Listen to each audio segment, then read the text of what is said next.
Hey guys, welcome back to my channel. Thank you so much for tuning in today for this really inexpensive book haul.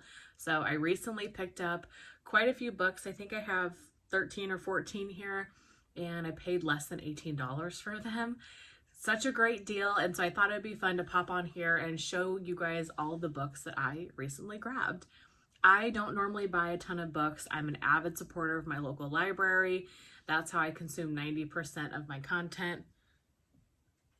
Hi, Rip. Hi, buddy. Good boy. So whether that's physical book, audiobook, I use my library. I don't buy a ton of books because it feels like a waste. Why would I pay for a book that I can get for free and not have to have the physical clutter in my home? However, I do like to buy books for a couple of different reasons. I like to buy a book if I can't find it at my local library.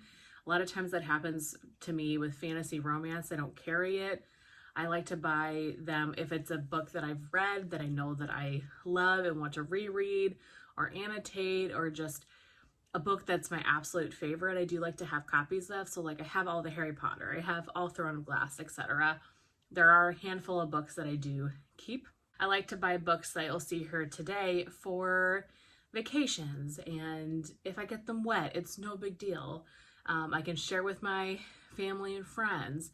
You know, sometimes when I buy books like this, if they're really cheap, it's nice because then I don't have to rush into reading them and have like a return date for my library. I can take my time because sometimes I'm a slow physical reader. I don't have too much time to sit and physically read. And so sometimes when I get a book from the local library, I'm pushing it at times to get to the 2 weeks. And so having some physical books on hand just kind of takes off the stress a little bit, and then I can read and not have to worry about like a due date. And then I can either sell these on Facebook Marketplace, I could give them to Goodwill, I could give them to the local library for book sales, I could take them to half price books. I mean, a million ways that I can move these out of my house. And so if I can find books that are very inexpensive, I'm sold. Totally here for it. So I have two ways that I bought books for this haul. The first one is from Dollar Tree, interestingly enough, and the second is from my library's massive book fair that they do once a year. So I will start with my Dollar Tree. I went into Dollar Tree for something else the other day and just happened to walk into the book section, and it looked like they had freshly stocked it, and most of the time there's nothing in there that I have any interest in. But I feel like I found some gems this time. I was going through each one and I was like, oh my gosh, that sounds fun. That sounds fun. That looks good. And so I picked them up off my shelf. $1.25 each. If you don't like them, no big deal. So I would recommend checking out your local Dollar Tree if you're a reader, just to see what they got, if there's anything that seems interesting to you. So the first one I got is this Never Have I Ever by Jocelyn Jackson. Thought the cover of that looked good. So the back says, Amy Way is proud of her ordinary life and the simple pleasures that come with it.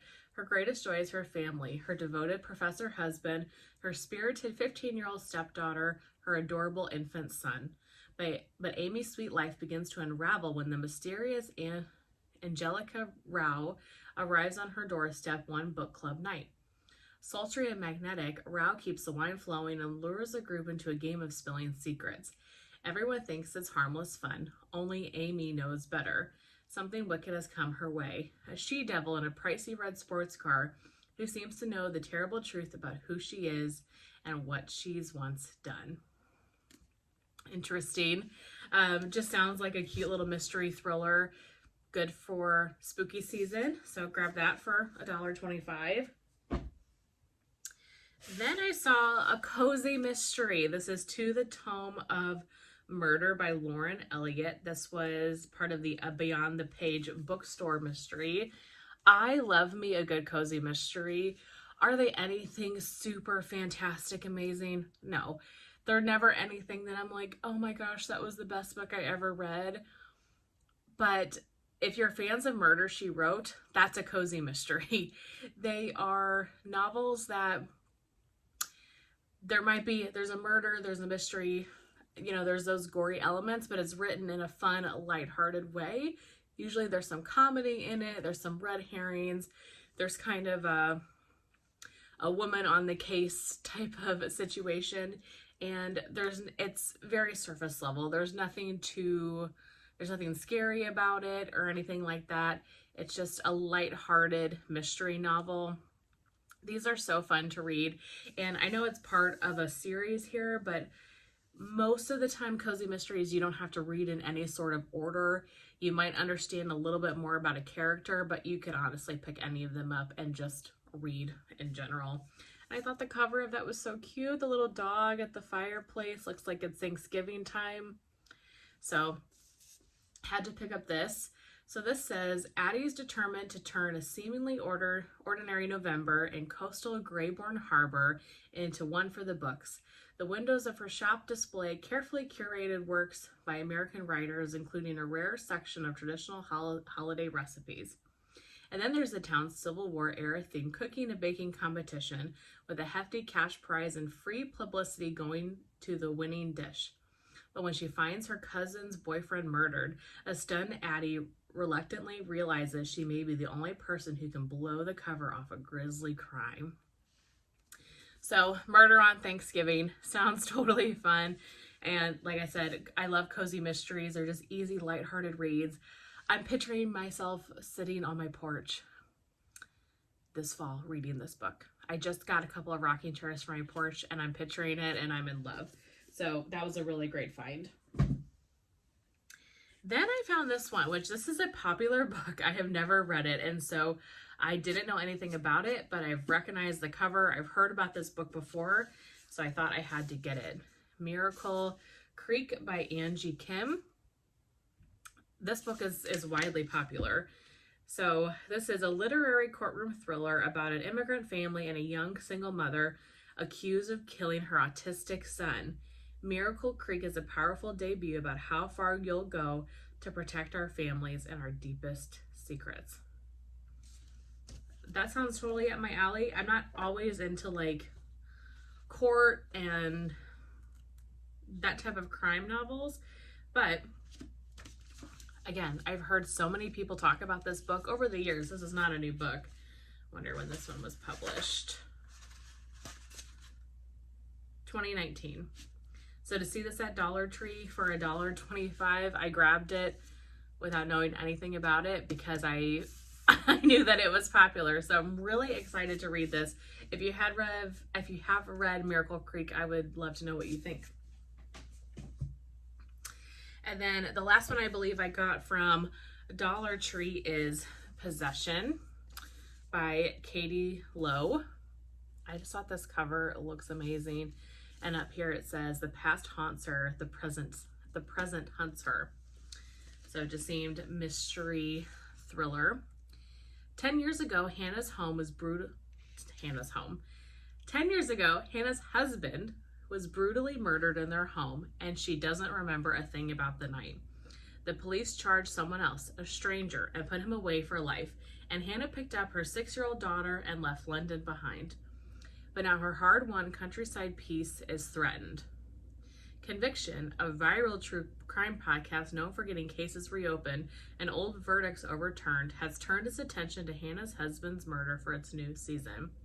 They say the police framed the man who was found guilty and that Hannah has more suspicious secrets than just her memory loss. As Hannah loses the trust of everyone she loves, the only person she feels she can confide in is a former colleague, Darcy, who has come back into her life, but who may even have motives of her own. But Hannah can't even tell Darcy her deepest secret, that she's still tormented by the memory of her husband and the crater he carved through her life. So did she kill him? I like that this has something to do with the podcast. I normally find books about podcasts very interesting, and they're really nice to listen to an audiobook. I don't know if there's an audiobook for this, but I do like that type of idea. So that was Possession. And that is the last one that I got from Dollar Tree. So go check out your Dollar Tree. I feel like I really scored there. And then this other pile is from my library's local book fair. So once a year in August, my local library district holds this massive book fair and a convention, probably like 15 minutes or so from me, this big convention center, and they claim to have over 250,000 items.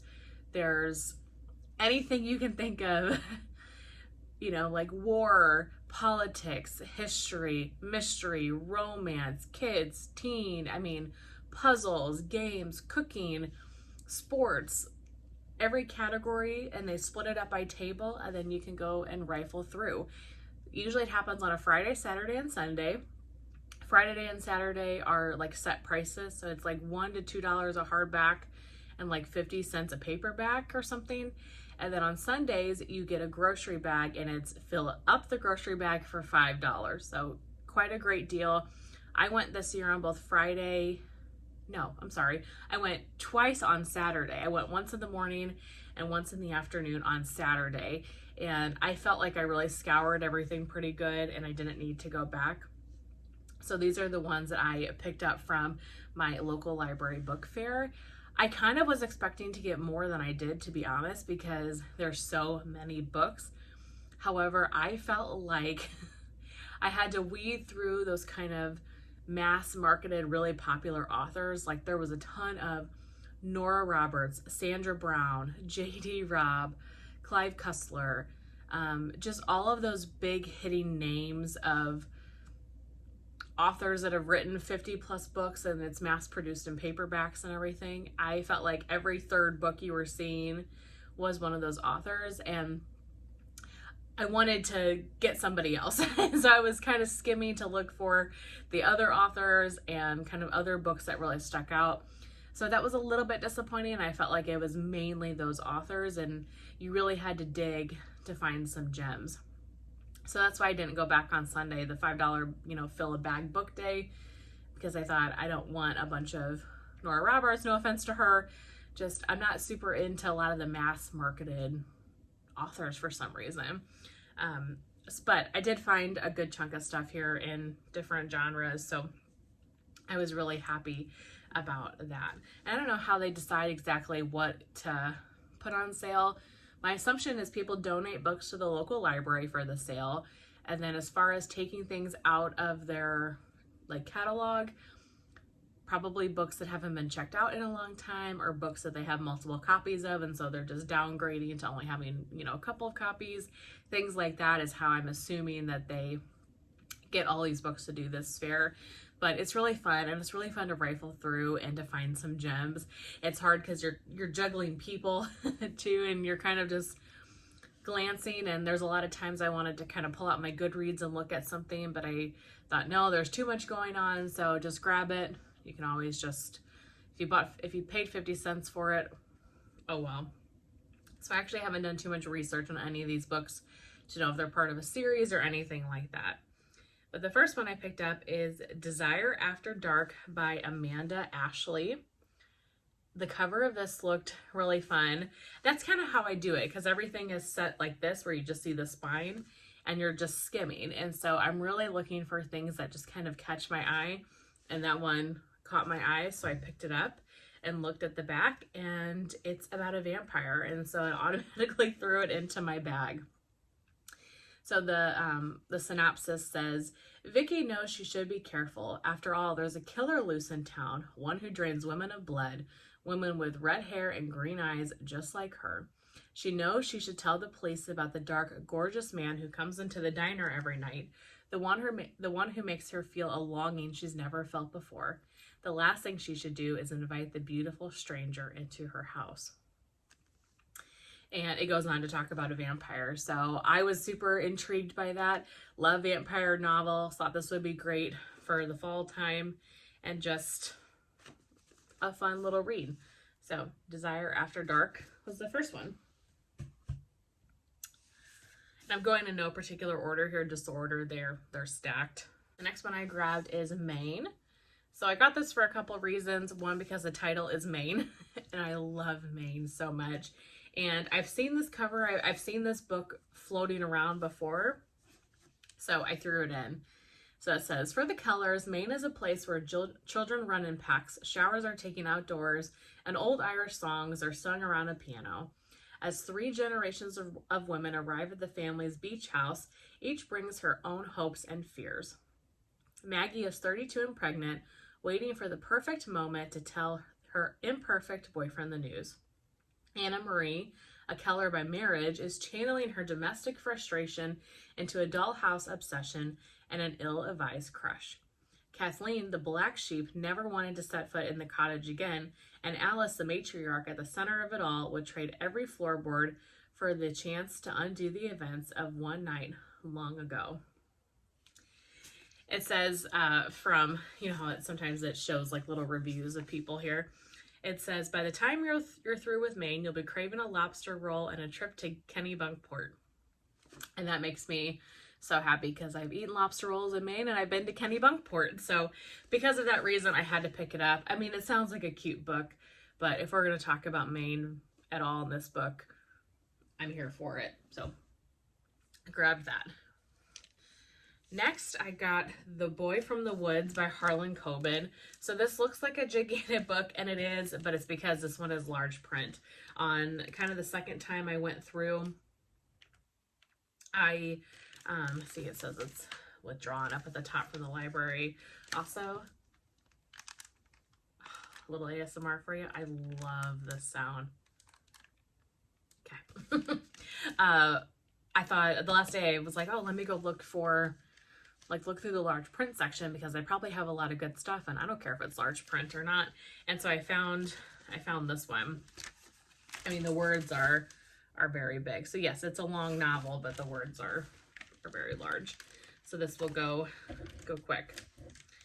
So the synopsis on this one says, 30 years ago, Wilde was found as a boy living feral in the woods with no memory of his past. Now an adult, he still doesn't know where he comes from, and another child has gone missing. No one seems to take the girl's disappearance seriously, not even her father, with one exception. Hester Crimestein, a television criminal attorney, knows through her grandson that Naomi was relentlessly bullied at school. Hester asks Wilde, with whom she shares a tragic connection, to use his unique skills to find Naomi. Wilde can't ignore an outcast in trouble, but in order to find Naomi, he must venture back into the community where he has never fit in, a place where the powerful are protected, even when they harbor secrets that could destroy the lives of millions. Secrets that Wilde must uncover before it's too late. So that sounds super interesting. Boy goes missing in the woods, and then he helps hopefully solve a crime years later as an adult. I have not read many Harlan Coben novels, but I hear good things about him, so grab that one. Okay, the cover of this one definitely drew me in. This is One Cold Night by Kate Pepper. I love that, like, farmhouse in the snow. And it looks like there's somebody peeking out of the window there. It just sounded interesting. One cold night, she disappeared.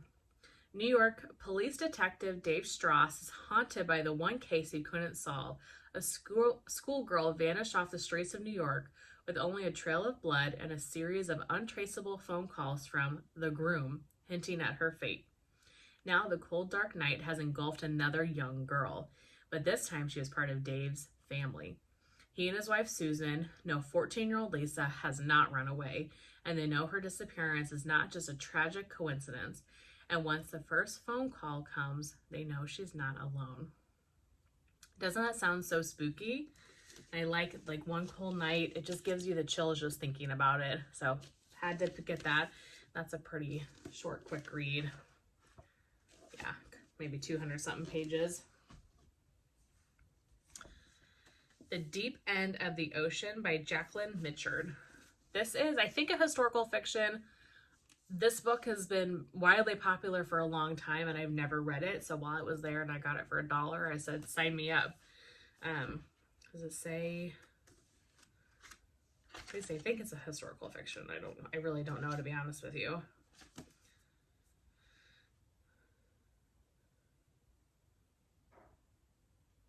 Yeah, okay. It doesn't give really a synopsis, but there is a a review on the back that tells a little bit about this. It says, a blockbuster read, a rich, moving, and altogether stunning first novel.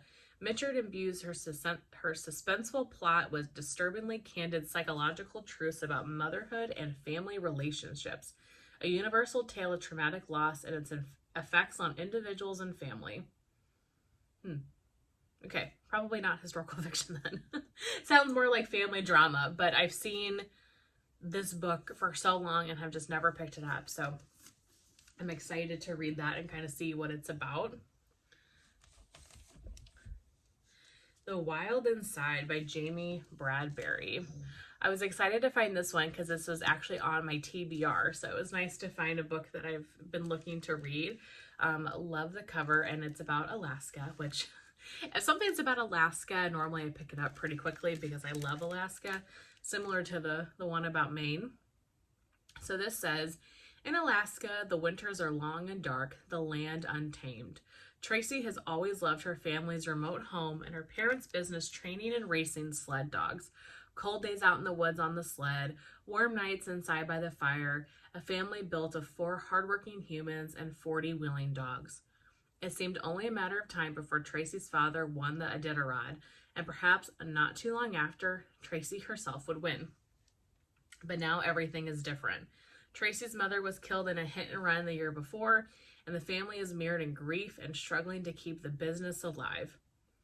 Tracy holds tight to the rules her mother told her never to break. Never lose sight of the house. Never come home with dirty hands. Never make a person bleed.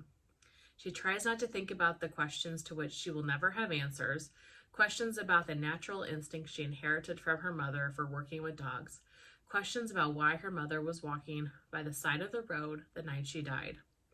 When a stranger attacks Tracy in the woods and knocks her unconscious, she does not tell her father. She does not want to give him another reason to worry, nor does she want him to keep her close at home. But shortly thereafter, another stranger emerges from the woods looking for a job, and Tracy's omission becomes the first strand in a web drawing tightly over the family. Now the isolation Tracy has always valued in her home has begun to seem like a threat, and Tracy has to decide what she must do to protect those she loves best. Sounds super spooky. I mean, Alaska in the wilderness. Somebody might be out there in the woods. Totally up my alley. Was really excited to grab that. My book pile has now collapsed. Beach, Breeze, and Bloodshed by John Keyes Walker. So this is part of a series. I'm going to look to see if I can find the first one. I'm not sure if this kind of falls into the cozy mystery genre and that you could read them individually without reading the series, but look at this cover. That's what I mean. And it had a little shark on the spine. I picked it up right away. I was like, that looks up my alley. So yeah, I think this is the second book, if I remember right. So I'll have to see if I can find the first one. This says, after barely surviving the first criminal investigation in living memory on the sun-drenched British Virgin Islands of Anegada, Anegada. I've never heard of that island. Teddy has spent the past 6 months trying to weather the aftermath and move on with his life. Now with a promotion and a Medal of Honor, he's newly committed to the job. So when a young woman dies in a shark attack off the coast of a neighboring island, Teddy is happy to help. But when Teddy arrives on Virgin Gorda, the other island, he begins to suspect there was human foul play involved. After all, the sharks around the idyllic island aren't known for attacking humans, and there are some oddities at the scene. Unfortunately, while Teddy is convinced that the woman's death wasn't accidental, not everyone on the island takes kindly to his meddling, and he's forced to be creative in his pursuit of justice. Interesting. You had me at Island in the Caribbean. You had me with shark attack. I love sharks, and so anything like that seems really, I don't know, it draws me in. I love how there's a shark over this word. So this just seems like such a fun summer beach read, poolside read, and I'm going to look for the first one to kind of get started on the series just in case I do need information from the first one.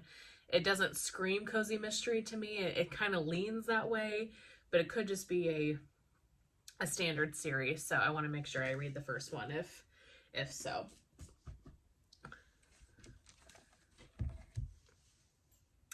Wicked Autumn by G.M. Malliot. Look at this cover. This just, again, I was just looking for things that would draw me in. I think this is so pretty. Little like a manor house in the distance. It's got kind of the town scene there, roads and everything. What could be more dangerous than a cozy village life in the English countryside? I love that. It just gives me the feels. Max Tudor has adapted well to his post as vicar at St. Edwald's in the idyllic village of Nether Monkslip. The quiet village seems the perfect home for Max, who has fled a harrowing past as an M15 agent. Now he found a measure of peace among urban escapes and yoga practitioners, artists, and crafters and New Agers. But this newfound serenity is quickly shattered when the highly vocal and unpopular president of the Women's Institute turns up dead. The death looks like an accident, but Max's training as a former agent kicks in, and before long, he suspects foul play. Max has ministered to the community long enough to be familiar with the tangled alliances and animosities among the residents, but this tragedy surprises and confounds him. It is impossible to believe anyone in this lovely village is capable of the crime, and yet given the victim, he must acknowledge that almost everyone had probably fantasized about killing Wanda. As the investigation unfolds and Max becomes more intricately involved, memories he'd rather not revisit are stirred, evoking the demons from the past that led him to Nether Monkslip. Interesting. So it's like a man that goes to this little English village and there's a murder. What could be more cozy than that? I love watching TikTok. Are you guys on TikTok? And seeing people take the train through like the English countryside. I hope to do that one day because it seems so cozy. Yeah, and I just think that would be so fun. So this kind of gives me that vibe.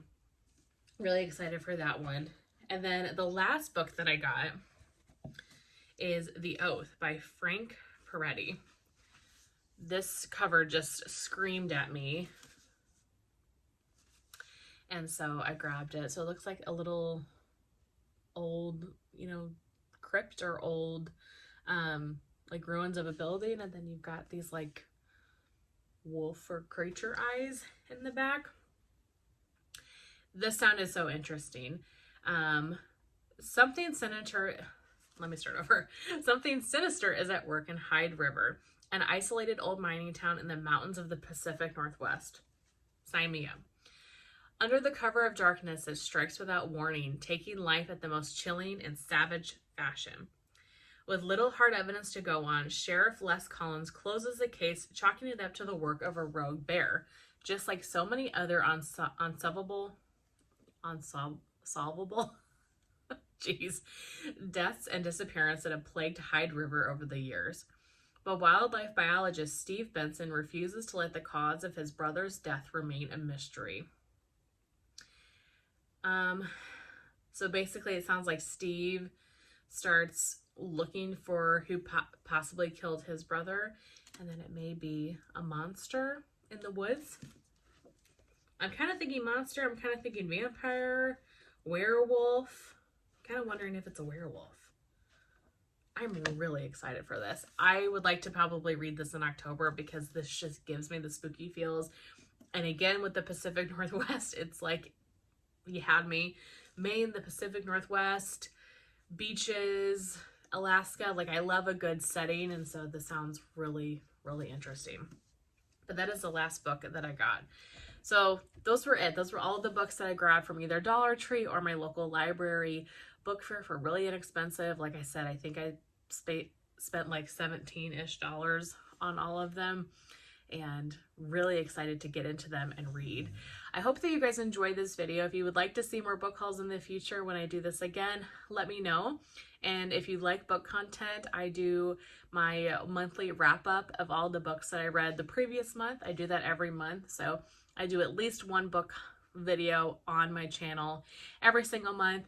And this month you're going to get 2 because you're going to get this one and the wrap up. So if you like book videos, I would love to have you join over here and we'll keep talking about what I'm reading. With that, I really hope you guys have a great rest of your day, and I will see you very soon in my next one. Bye.